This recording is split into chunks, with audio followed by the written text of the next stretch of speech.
इस सरकार में कोई हद नहीं छोड़ी है गलत हुक्मरानी की, नफरतों को भड़काने की, कोई हद नहीं छोड़ी गलत फहमियों को फैलाने की, और कोई हद नहीं छोड़ी इस मुल्क के अवाम नास को तर्क करने की। इस 10 साल में हमने क्या देखा सर? जमहूरियत हमारे वतन अजीज की को बचाना बहुत ज़रूरी है, ये गरीबों के लिए और कमज़ोरों की एक बहुत बड़ी ताकत है। मगर 10 साल में, 9.5 साल में क्या हुआ? सिर्फ एक शख्स को मजबूत कर दिया गया, एक मजहब को मजबूत कर दिया गया, एक आइडियोलॉजी, एक नज़रिए को मजबूत कर दिया गया, एक शनाख्त को सब शनाख्त के आगे दूसरी शनाख्तों को मिटाने की कोशिश की गई, एक जबान को मजबूत कर दिया गया, तो हमारी जमहूरियत तो खोखली हो चुकी है। और सर, कोई भी हुकूमत और पार्टी सिर्फ जबर और इस्तेसाल पर कायम नहीं रह सकती है सर। दूसरा पॉइंट सर जो मैं आपके सामने अर्ज करना चाह रहा हूं, CAA के कानून के ताल्लुक से मरकजी एक वजीर ने अखबार में बयान दिया कि हम 8 दिन में करने वाले हैं। आप 8 दिन में करेंगे, 8 दिन में एहतजाज शुरू होगा मुल्क के कोने कोने में। आप CAA को मजहब से खत्म कर दीजिए, मजहब से जोड़ेंगे तो आपका इरादा बुरा है। आप भारत की अक़लियतों को, भारत के मुसलमानों को, दलितों को आप परेशान करने का आपका इरादा है सर। दूसरी बात यह है कि CAA के खिलाफ क्यों हम हैं? क्योंकि सीमांचल के मुसलमान को आप बांग्लादेशी कहते हैं। कोई मिनिस्टर मुझे कहता है कि घुसपैठी है, रोहिंग्या है।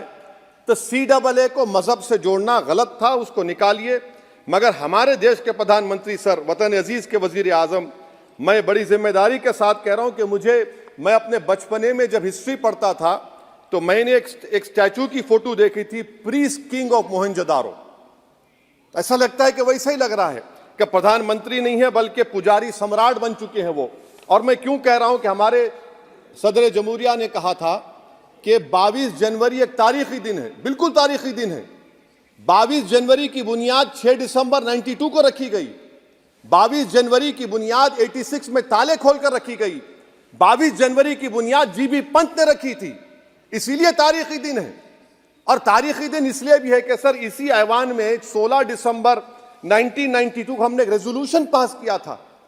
आप बताइए कि आज इस मुल्क में चाहे कोई सेकुलर पार्टी का हो या जो भी हो, वाले सब सेकुलर है, बुरा मैं हूं, किसी में हिम्मत नहीं है कि 6 दिसंबर की बात की जाए। और वो तारीखी दिन इसलिए भी है सर, इंसाफ करने वालों में एक NCLT के चेयरमैन, एक गवर्नर और एक नामजद शुदा रुकने पार्लियामेंट बैठे हुए थे। अब आप बताइए मेरे पास बचा क्या है? बचा यह है कि आर्टिकल 32 बचा है जिसको बाबा साहब अम्बेडकर ने दिया। आज मुल्क के 17 करोड़ मुसलमान भारत के वजीर आजम पर एतमाद भरोसा नहीं करते, बिल्कुल नहीं करते, बता रहा हूं, खुल के कह रहा हूं।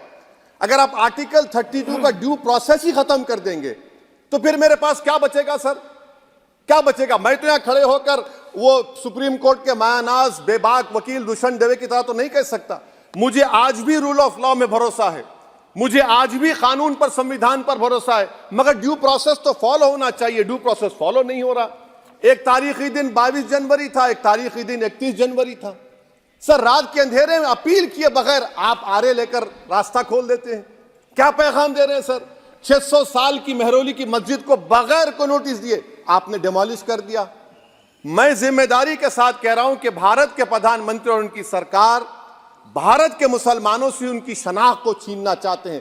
ख्वाजा अजमेरी के आस्थाने पर चादर बिछाइए, मगर आप जो चादर मुझसे छीनना चाह रहे हैं मेरी मस्जिद है। आप हर मस्जिद को छीनना चाहते हैं।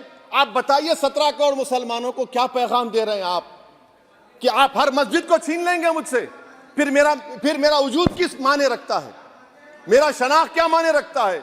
रूल ऑफ लॉ क्या माने? अच्छा, 1991 के प्लेसेस ऑफ वर्शिप एक्ट पर क्यों नहीं बोलते आप लोग? आप उस पर कायम है नहीं है। आप 500 साल की बात करते, मैं आपसे कहता हूं भाई 500 साल पे मत जाइए, बौद्ध पे जाइए, जैनिज्म पे जाइए, शैविज्म पे जाइए, कहां रुकेंगे? अरे इस देश को आजादी मिली 47 में, संविधान मिला हमको बाबा साहब अम्बेडकर का बराबरी का। उससे पहले तो राजा रजवाड़े थे, जमहूरियत नहीं थी, लोकतंत्र नहीं था, मगर आप उसको उस बारे में लेके जाते। अरे 500 साल आगे क्या होगा बताइए? आप किसी एक सिविलाइजेशन, सर अंग्रेजी में किसी ने कहा था, civilization can not be rewritten by hatred, history can not be corrected by demolition. आप ये नहीं कर सकते। और मैं उम्मीद करता हूं कि जब मौर्रिख तारीख लिखेगा नरेंद्र मोदी इस मुल्क में तारीख लिखना चाहते हैं। क्या तारीख लिखना चाहते हैं? कि मैंने इस देश को, गांधी अंबेडकर के देश को मैंने हिंदू राष्ट्र बना दिया। मैं उम्मीद करता हूं कि हमारे भारत के हमारे हिंदू भाई देश के प्रधानमंत्री की सोच को नाकाम करेंगे। उन पर है, अब देखते हैं क्या होता है। सर, नेबरहुड फर्स्ट की पॉलिसी है। नेबरहुड फर्स्ट क्या हो रहा है सर? हम सोशल मीडिया के जरिए फॉरेन पॉलिसी चला रहे हैं। मालदीव छोटा मुल्क, वो हमको आंख दिखा रहा है, चीन की गोद में बैठ गया।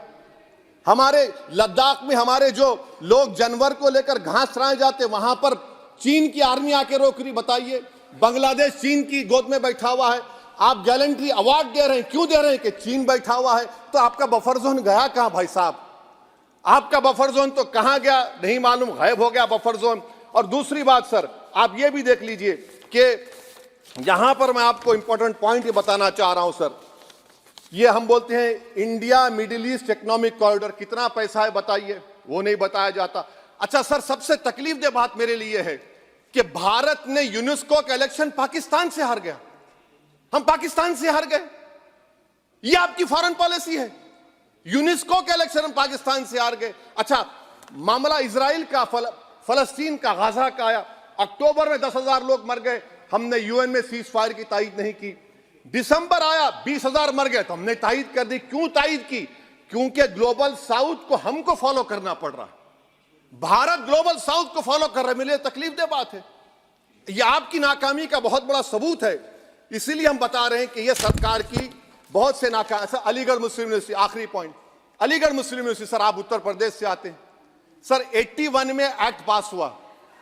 हमारा लॉ ऑफिसर कोर्ट में कहता है कि मैं पार्लियामेंट के एक्ट को नहीं मानता। कैसे नहीं मानते सर? क्या नरेंद्र मोदी ने पार्लियामेंट को नॉमिनेट किया या पार्लियामेंट ने नरेंद्र मोदी को प्रधानमंत्री बनाया? बताइए। 81 के एक्ट को नहीं मानते। सर, 2 ही तो सेंट्रल यूनिवर्सिटी है मुसलमानों के। 1,80,000 आप ही के सरकार के दौर में मुसलमान हायर एजुकेशन निकल गए। आप अलीगढ़ मुस्लिम से छीनना चाह रहे हैं। Theory of separation of powers में एग्जीक्यूटिव हमको डिक्टेट करेगा। मेरी आवाज तो पार्लियामेंट है, अब मेरी आवाज के खिलाफ एग्जीक्यूटिव सुप्रीम कोर्ट में बोलता है। अलीगढ़ मुस्लिम यूनिवर्सिटी से इतनी नफरत क्यों है आपको? वहां पर तो हिंदू भाई भी पढ़ते हैं। सर, ये अलीगढ़ मुस्लिम यूनिवर्सिटी का मामला है सर।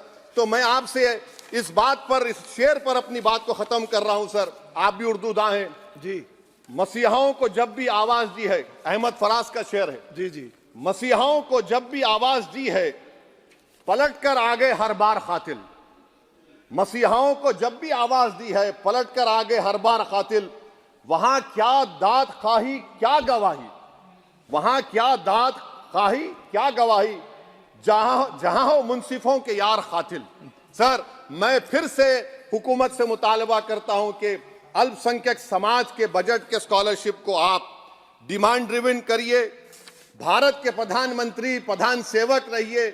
आप कोई प्रीस किंग मत बन जाइए।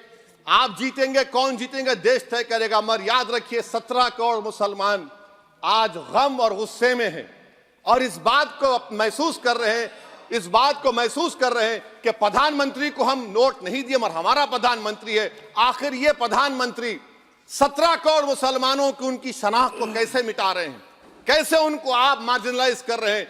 इसीलिए सर, मैं उम्मीद करता हूं कि हमारे सेकुलरिज्म जो है, वो मैं पॉलिटिकल सेकुलरिज्म कभी नहीं माना। जो सेकुलरिज्म संविधान में लिखा गया उसकी हिफाजत करेंगे। मुल्क अहम है, वरना याद रखिए, आप चुनाव जीते हैं हारे, मगर अगर आप 17 करोड़ एक जनता को आप गैर यकीनी कैफियत पैदा कर देंगे, ये देश के हित में नहीं होगा। बल्कि हम तो उम्मीद कर रहे हैं कि ड्यू प्रोसेस अदालत फॉलो करेगी। अदालत अगर एक तरफा फैसले करेगी तो गलत होगा। सर, बहुत बहुत शुक्रिया। श्री रामचरण वोरा जी।